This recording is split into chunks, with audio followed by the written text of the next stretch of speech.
Oh, Hilton stay, your beds are soft and cozy.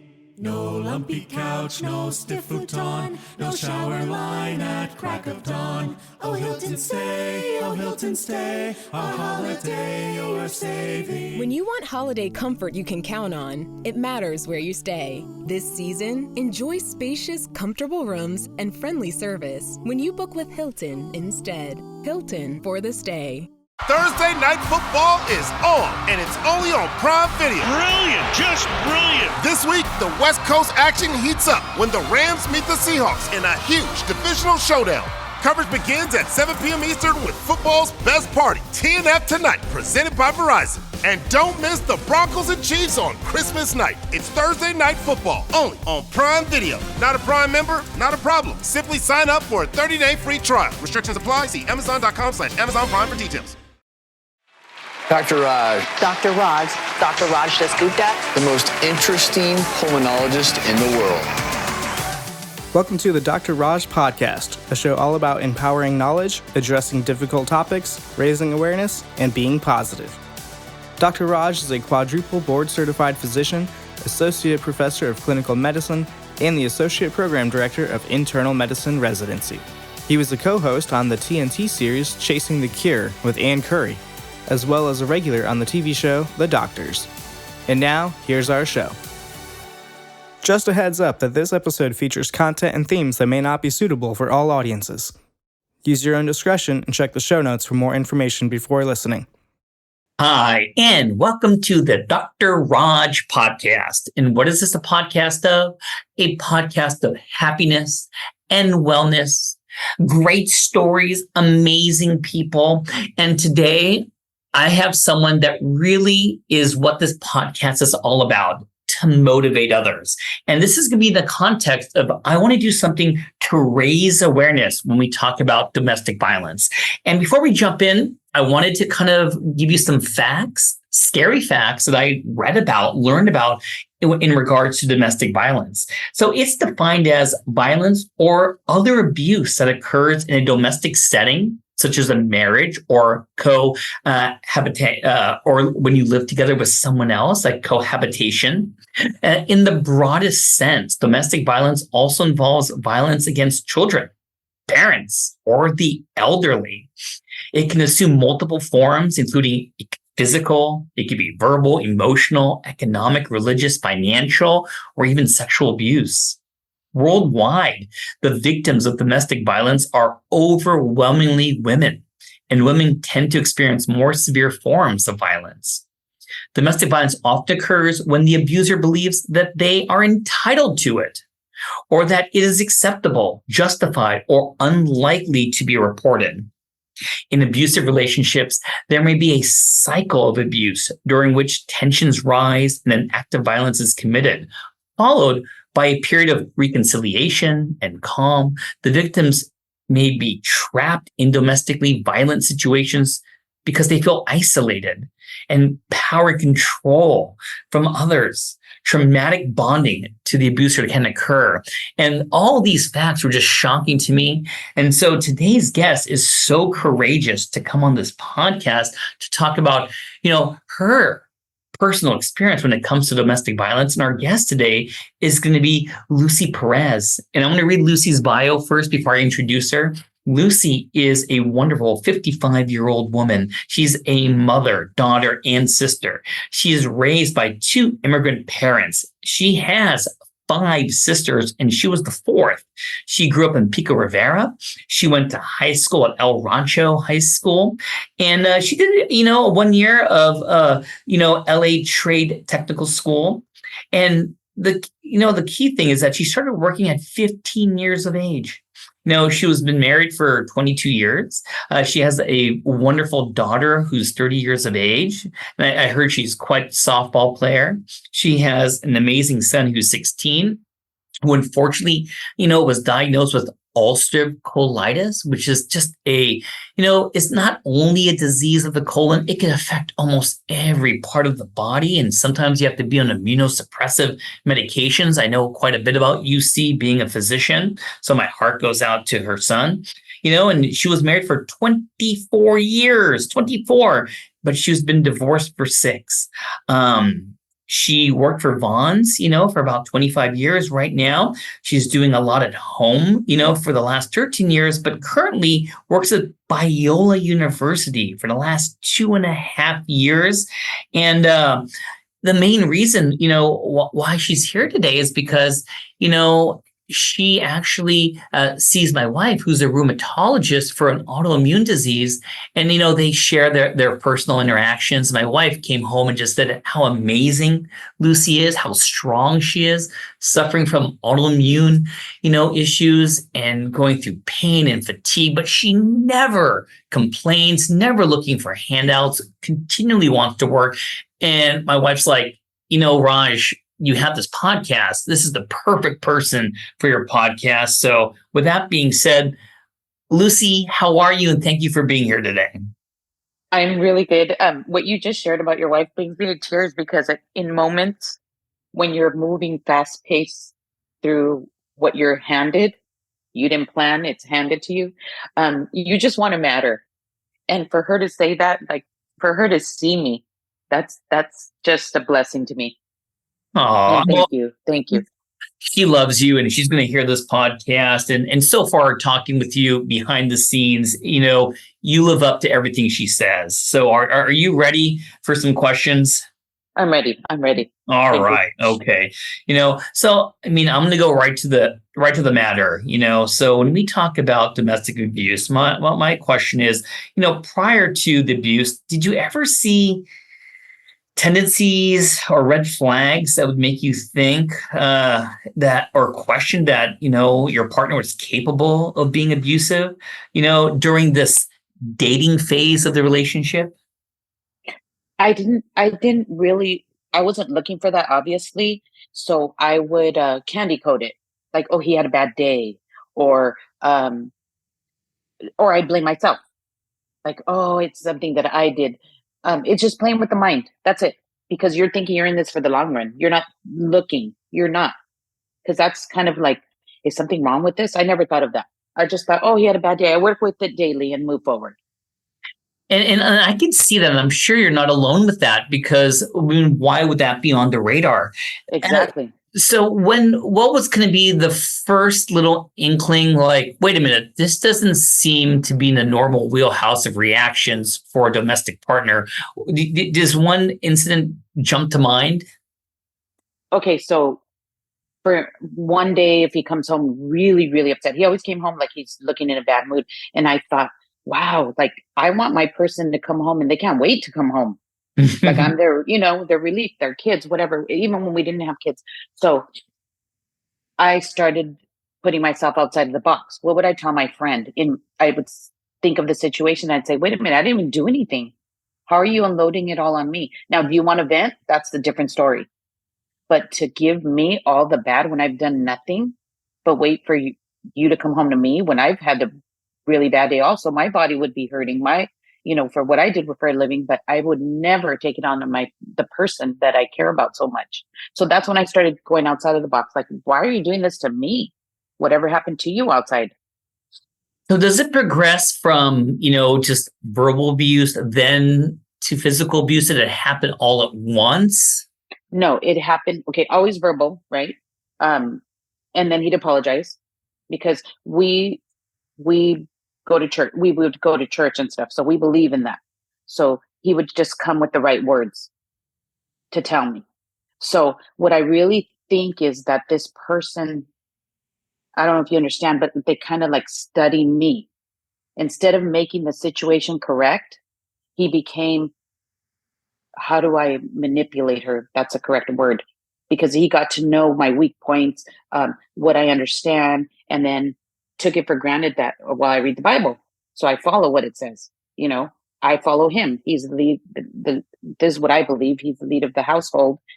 But we did talk. I wasn't so vulnerable at the time because I would come back with what I thought was correct and what I was seeing. But that's when the manipulation started. You're not really seeing that. No. He would correct it. So in the way that he can play with my mind. So this is interesting in the bad way. It's not just how loud you yell. There was manipulation. It was kind of like a mental warfare, not just yelling and screaming. Am I saying it correctly? Correct. So the first things that would happen would be break things. Wow. The remote control, or slam the fridge, or break the door, whatever, little things like that. So finally, the person that I am, I said, okay, we're going to sit down. I wouldn't cry about it. I wouldn't go complain to anybody. I just said, hey, I'm going to go to the source. So I would say, we really need to talk. Of course, I would probably silent treatment.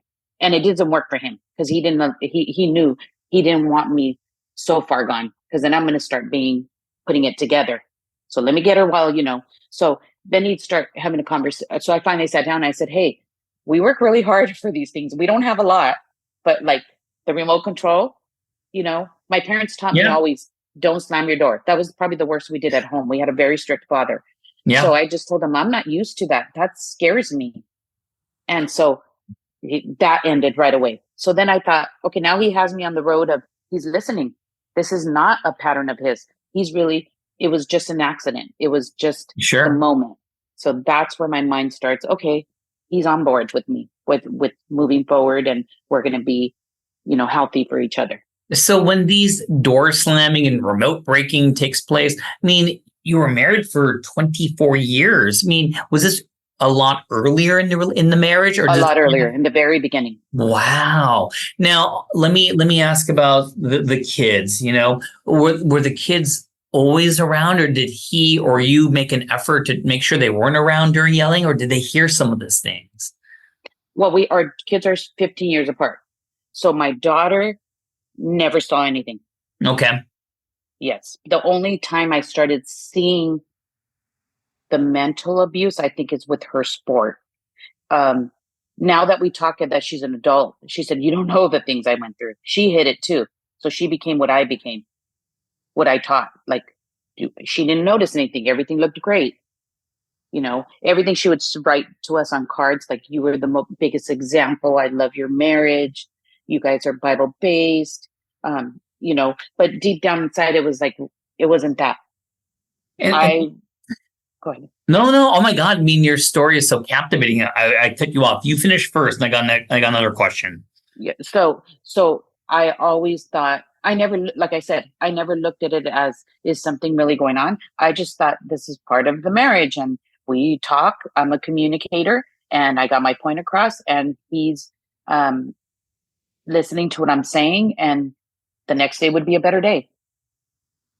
So what would be an example, of like emotional abuse? Is it just the one-dimensional, I don't love you anymore? Or is there... No, never that. No, okay. Never that. If you feel comfortable, what would be an example?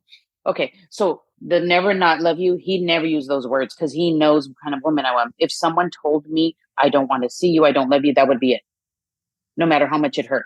He would do like, well, not everything's perfect here. And so then I'd be, well, what kind of marriage is perfect? Or in the beginning, he struggled a lot with what he did for a living, because he had a different kind of career for 10 years in the beginning of our marriage. I made more money than him. Yeah. So he would tell me, like, I hate what I do. He was a plumbing contractor. Okay. And so it's sales. And he would come home and tell me, I'm so tired. Like, we kind of basically have to tell the people something more is wrong and something more is wrong. I don't want to, like, keep taking people's money. And I thought, oh, that's conviction in his heart. I love that. So I seen mostly the good that he showed me. So it always led me to think, this is the perfect person for me. We're not perfect. I wasn't perfect, but I sure as heck never played with his mind of things. Like I told you, I really believe now that I see it all. He was seeing or learning me so that he could maneuver me, manipulate, and that's it. And he was never going to lose me, according to him. And let's go into some of the more scarier, harder parts to talk about, which is what were the physical parts? I mean, are we talking just a push, or, and I hate saying just, it's never just, but what you feel comfortable with? Can you talk about some of the abusive things that happened to you, the physical parts? Yes. Well, the physical abuse wasn't till I wanted out. So that's what I'm telling you. All these years, there was patterns of okay, during the plumbing contracting, he was always on call. I don't question anybody. I don't look at people's phones because I know if I have to do that, you're going to find. I've always been told that anyway. Right. But I just don't want to live my life like that. I have no business there. Of course. So a lot of times was gone all the time, doing things, constantly on call. Well, you own the business. How are you constantly like? Where's there like a silver lining to this that you started and you're still like the main worker? Well, he was never working. It was always doing other things, And I started just that intuition. So when that intuition starts, if something's not right, that's where he would become defensive. You're crazy. You're psycho. You're going to ruin this. You don't, you. So of course I'd stand back and start like, what's wrong with me? I spent more time evaluating my wrongs, which they weren't. I wasn't doing anything wrong. So that's just a waste of time. Yeah. And so that's where the grabbing of the arms and where he'd almost cry. So then it made me feel guilty. Like I'm making him do these things. Wow. Now, from grabbing, did it progress to anything more? Was there moments? Not at the time. Because then I'd check myself, if you will. I would okay, I got to stop this. I am ruining my marriage. I'm questioning things that are driving him crazy. It's wrong. But then that gut feeling would come back. Wow.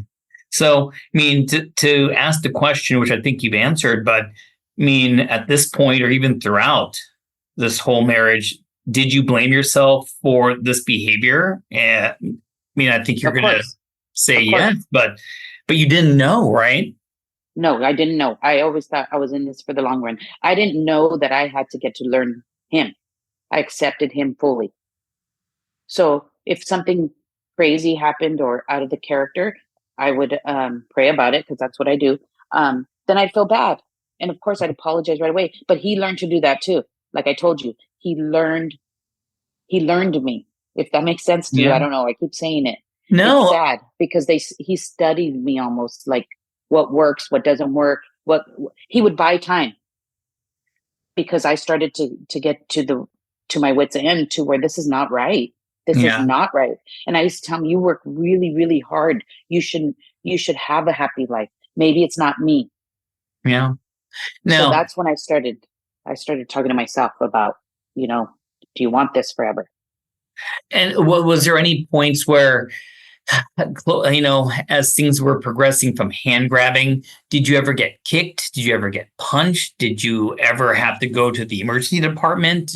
Did anything like that?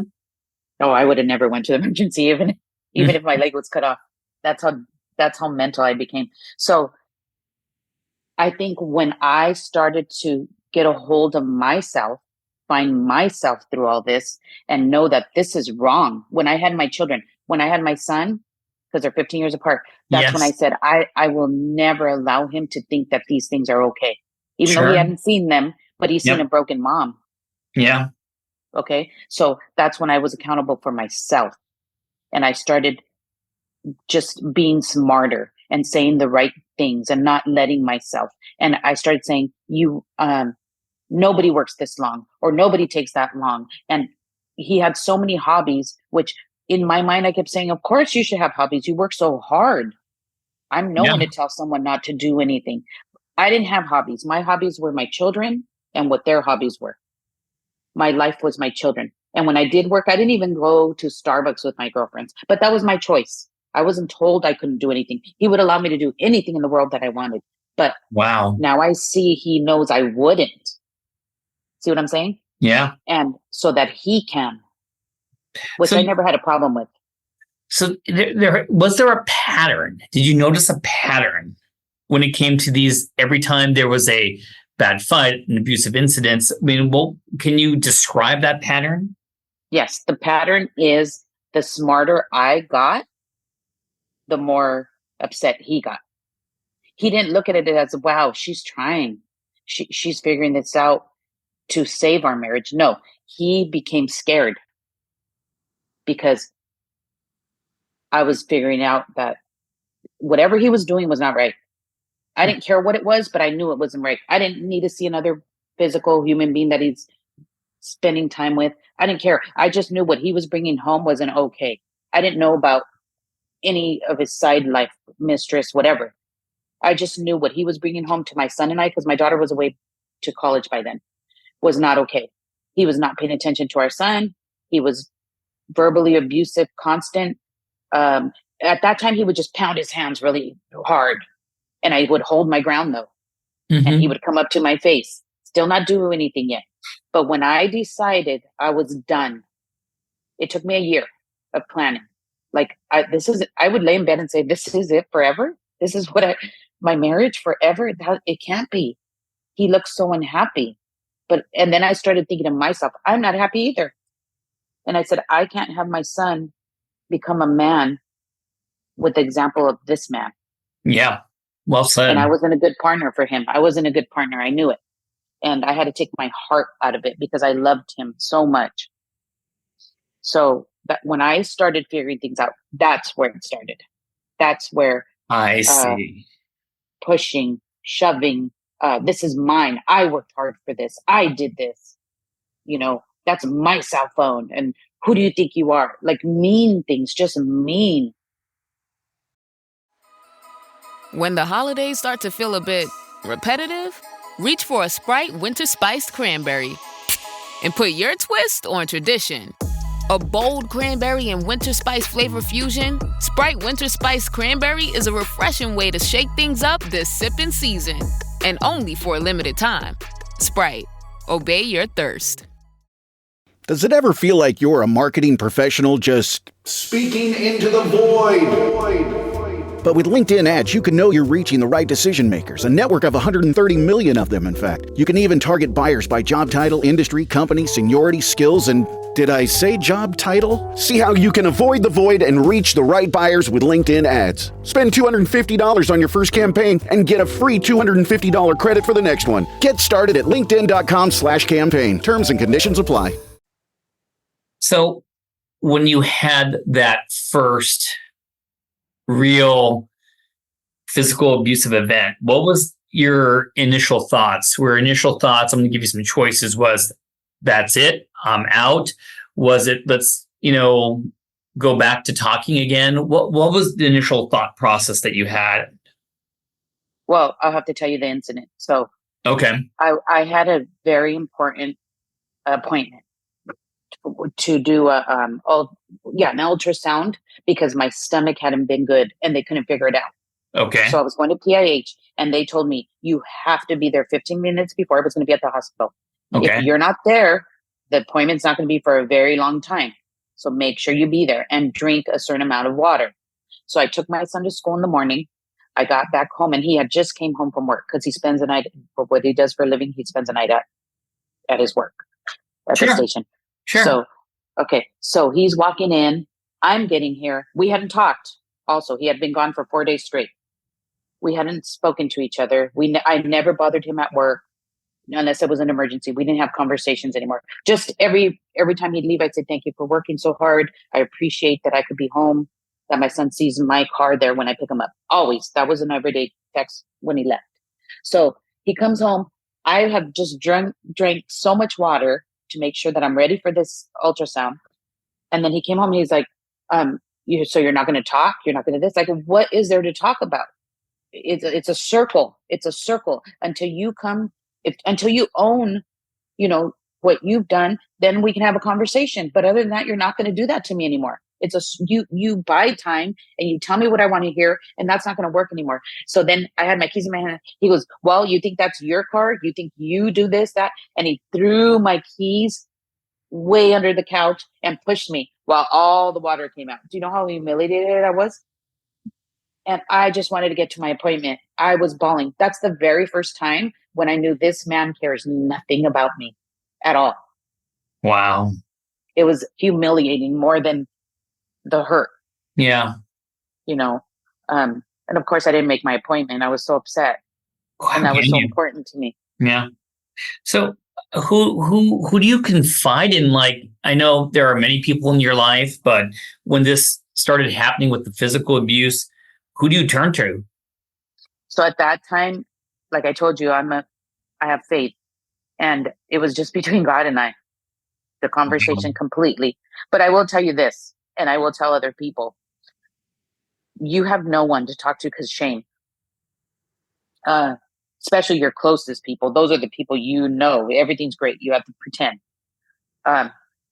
You can't even tell the person that's doing it, because I think if I had a great relationship, I would have broken down and just shared like my heart, and I think he would see it. But I don't think I was anything to him at that point. I was just an object that was raising his kids. I think that's the way I look at it. I don't know, but I think it's easier to talk to a stranger. Interesting. So, let's talk about shame. Did you feel shameful because you're stuck in this relationship? Are you shameful because you couldn't stand up for yourself? Can you kind of elaborate on what type of shame you felt? Shame because what society, you have the mom, the dad, the kids, and the normal everyday, maybe struggle from finances or whatever, but never would you, in my life anyway, this doesn't make sense in what I was raised to be, what I worked so hard for. It just doesn't fit. It doesn't fit. And so the shame was that I allowed this. Question. And that I chose someone that does this. You are a daughter.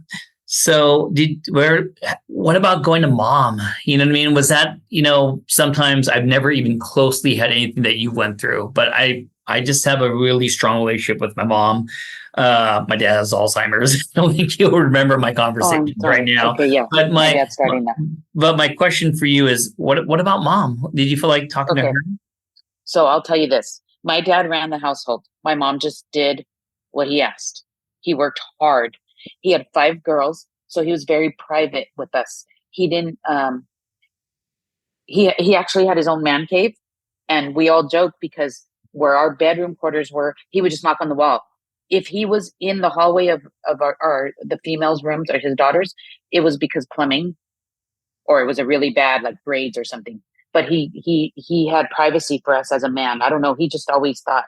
I don't think he knew what girls would needed, but he was a hard worker, and we were expected of things. He was the type, if you're going to buy it, it has to be cash. You girls don't have any, but he was that old school, have good grades. Your job is to go to school. And then if you get married, this is the kind of, my mom showed us the example. My mom was very quiet. It was always go ask dad. We never could have an opinion. We did with each other as sisters, but we never told them to their face. We have to respect them to this day. But yeah, I think I'd be embarrassed to tell them that I allowed that. Wow. That I chose that and allowed that. So I like this question because, we talked beforehand, and I wanted to make sure I get to ask the right questions to represent you in the best way. And you put this one here. You wanted me to ask about, going through this abuse, about how did it affect your relationship with God, And I like that question. And, I can imagine myself, I would say the generic words, why me? God, don't you love me? Like, how did you do this to me? So how did it affect your relationship with God? So in the beginning, yes, I'd be like, why, Lord, why? I'm doing everything you ask. So that became the faith. Just give it to me. Things will change. Things will change. After the first time, because there was 2 times, well, only one time that he ever stepped out on our marriage, and my daughter was very young. And I went through a lot of counseling through my pastor. And that's when he told me, you have 2 choices. You can stay, and God will honor that. But you could also leave, and God will honor that. Because it tells you in what you read, if someone steps out of their marriage, you have the right. I don't want to tell anybody else that's listening to go against your faith and do what you do, leave the person, because our faith tells us God will work it all out. God will work it all out. But between my relationship with God, it got better. Wow. I learned how to rely on him and give it all to him and have faith. that everything was going to be fine. I've struggled a lot. It hasn't been easy, but I know that God honored me to walk away. I know that wholeheartedly. No, I feel it. And this really leads to a very practical question I'm sure my listeners want to know, and I want to know. I mean, at what point, or was there a point where, you know what, you just wanted to fight back? Whether it's going to be putting on some boxing gloves and just, Exactly. I need to give you a knock in the head, or whatever fighting back may be. Was there that point, what did you do? I'll tell you this incident. And so it was the worst ever. And someone has a very small one, and then it gets to bad. I didn't have a lot of bads, thank God. But this one was, I was getting ready. I started working out. And I started getting healthy. I was doing CrossFit. I would jog to the place I needed to go to. So now it's my workout time. And that's when he goes, "Where do you think you're going?" And he grabbed my phone. He had spent the night. We were already deciding we're not going to be together, but he was helping me with our son. So that was fine if he was in the same home. I was doing respectful things still on my own. And then he was doing his thing, which I didn't know anything about. I was with my family, my son. So it was one morning. So he goes, "Oh, where do you think you're going?" I said, "I'm going to work out. You know that." And then he grabbed my phone. He goes, "This is my house. That's my phone." And then I said, "Oh, don't play with the cell phone. You can't do that. You know, that's my only connection to our daughter," because she was in college. And he started laughing. And then I said, "Please just give me my phone so I could get out of here." And so then I started getting my son dressed. I said, because I was going to leave him there. So I go, "It's okay. It's okay. I don't need my phone. That's fine." And then he kept teasing me with it. And that's when I grabbed it back. So that's where the fight started. And so my first thought was, I'll hold it down to my stomach and lay down, and then it got worse. He started, I thought he would stop, but he started. And that's where I didn't even feel a single thing happening. But what clicked to me was that my son was watching. While I'm getting kicked and punched just to get to the phone, I wasn't fighting back because it hit me. Oh my gosh, my little 6-year-old's watching. So that's when I decided. What did you do? Did the 6-year-old run away? Was all I could hear him was saying help. Oh my That's God. what clicked, where I knew something was going on. So then at that moment, all I thought was, I got to show this little person that I wasn't afraid. Yeah. And I started thinking, I've been working out. I go to kickboxing. So I turned around, and now it was toe to toe. I was giving the punches as long as the same way they were coming. It was just a physical fight. He hit me so hard. There was blood everywhere from grabbing the phone. Oh my God. So he finally gets the phone and takes off. And I didn't realize how bad I was hit. I just went to my little boy, and I called 911. And I thank God I did. I was scared too. I was going to protect him. That was my first thought. This stays between us, but my son saw it, and I have to do what's right now. Now I'm accountable for this little person. He has 2 crazy parents. Someone has to do the right thing. So I called the police. So, I mean, statement and a question. So, I mean, if I'm visualizing this correctly, you were on the ground, belly down, and someone's kicking you. Correct. And then when you saw your son, you got up. And when you said it was a full fight, I mean, was there hitting in the face? So yes. So my first thought was, I have to stop, right? Because I thought of my son. But then I said, hey, we're all in here. I didn't cause this. I'm going to show this little boy that I'm not afraid. I'm not. And so that's when I turned around and I just gave a punch right back. And that's when it got worse. But I held my ground. It was back and forth hit, like a fight. So this time you did go to the emergency department. You did go to the hospital. No. Nope. Oh, man. Of course, you still got to hide, right? Protect. At some point. So by that time I called 911. And my ex had always told me, whenever there's something happening at home, a break-in, or you always call the fire department because they get here in 3 minutes. So that's the first thing I did. I just said, there's a fire. There's a fire, hung up. Smart. So they get here.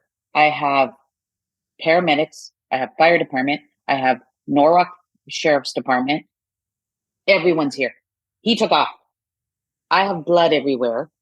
I don't know what's going on. But my whole thing is to protect this little 6-year-old. Yeah. They right away grab him, take him to the other side of the house. Of And course. they start questioning him, and I could see the fear in his eyes.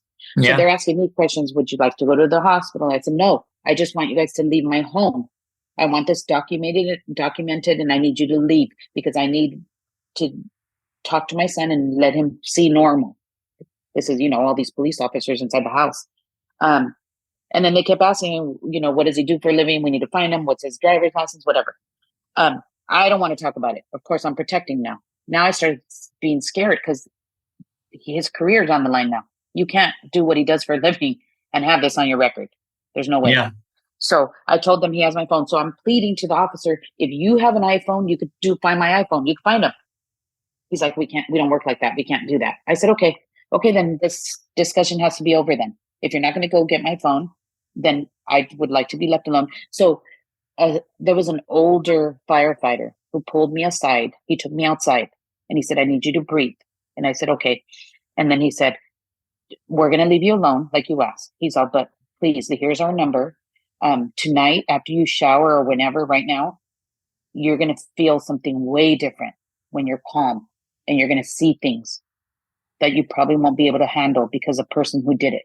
He said, that's when I think you should go to the hospital or decide what you have to do, but it's going to be a different game for you now, mentally thinking. I said, okay, true, 100% true. That's when after your shower, you see the balls in your head, and the bruise. My ribs were black from the knee. I was broken because how could this person that I trusted with my life hurt me so bad, and especially in front of his own son? How low did he think of me to be able to do that to me? So of course I'm thinking, what did I do wrong? How could he hate me that bad?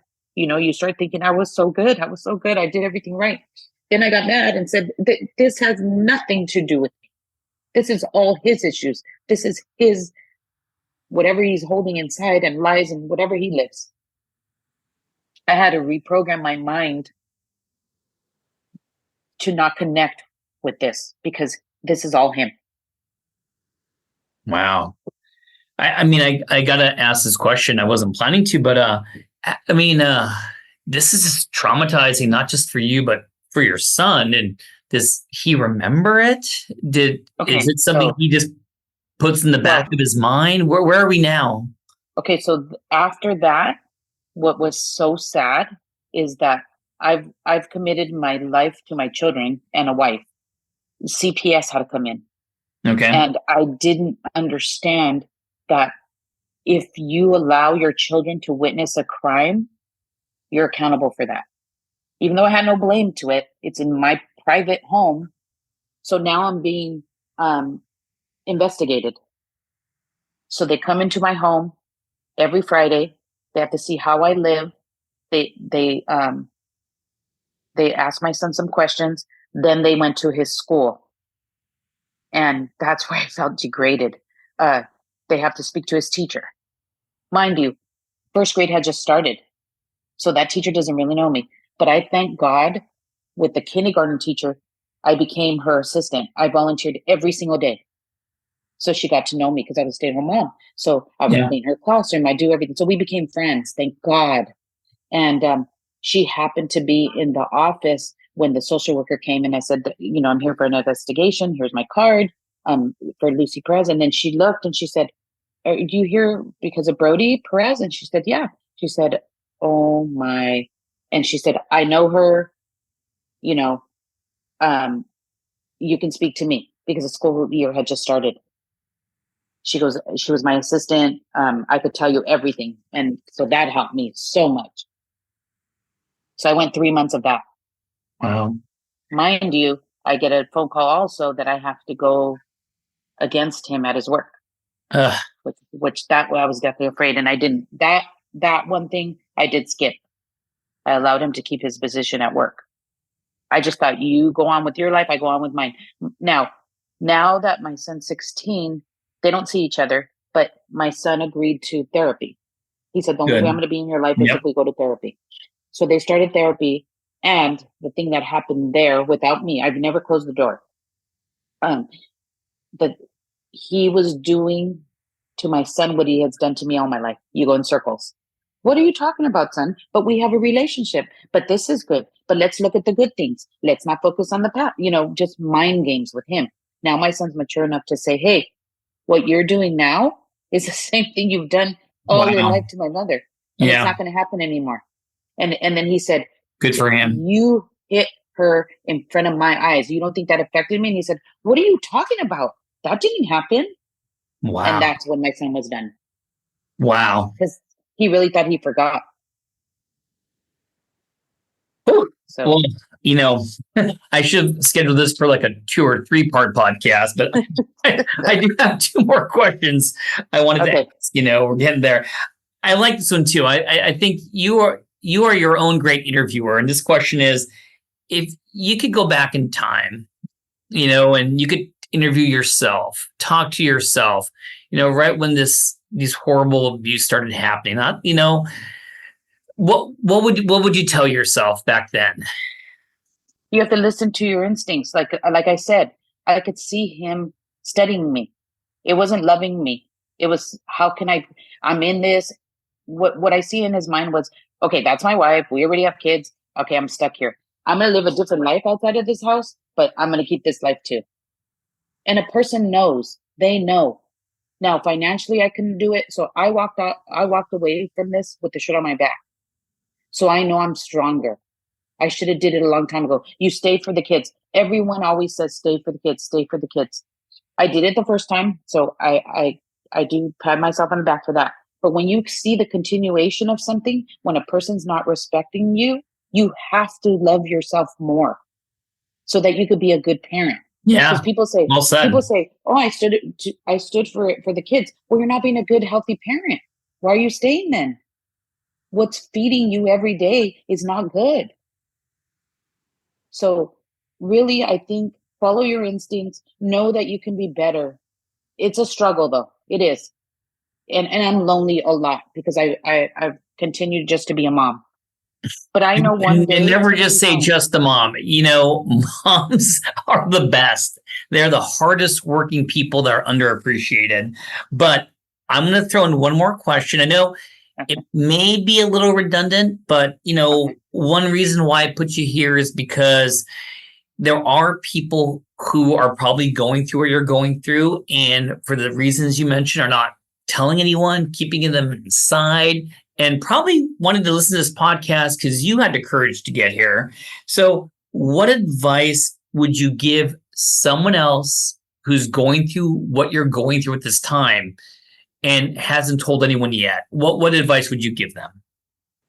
Well, like I told you, it's easier to talk to strangers, so you have to talk. I only talked to God for a complete year. So I was building my courage. So that's what I'm saying. Build your courage, have a talk with yourself, write notes, journal, whatever you have to do so that you can look back and say, I accepted this. Just a normal day. And then read back. And then step outside the box and tell yourself, if your friend was telling you the story, what advice would you give her? It's not easy. It's not going to be easy, I'm telling you. But you feel better about yourself. Don't let that be your story. Don't have 500 times it happened. If it happened a couple of times, whatever, let that be it. Be sick of it so that you could be a healthy human being. I'm telling you, even though I already knew you're going to be great based upon my wife's just the way she just loves you, talking to you during this podcast before, you're just amazing.